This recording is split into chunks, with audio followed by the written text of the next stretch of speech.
Hoş gördük mənim əzizlərim. Bugün sizlərə mən Kəpənəkçi elinin qürbətdə yaşayan şair oğlu Teymur Budaqov yaradıcılığından gözəl bir şeir paylaşıram.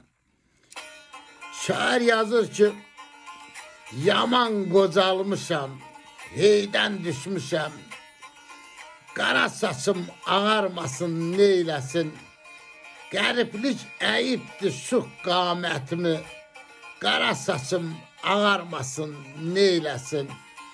Köllüm evi öz-özündən küsübdür, qürbət məni əridibdir, süzübdür, dərdlərimi ipə sapa düzübdür, qara saçım ağarmasın, neyləsin.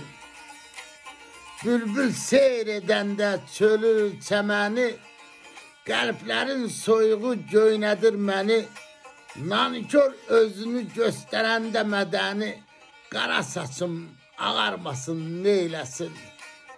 Bağban baltalarmı öz əkdiyini, adam uçurarmı öz tikdiyini, övlad bilməyəndə ata qədrini, qara saçım ağarmasın, neyləsin.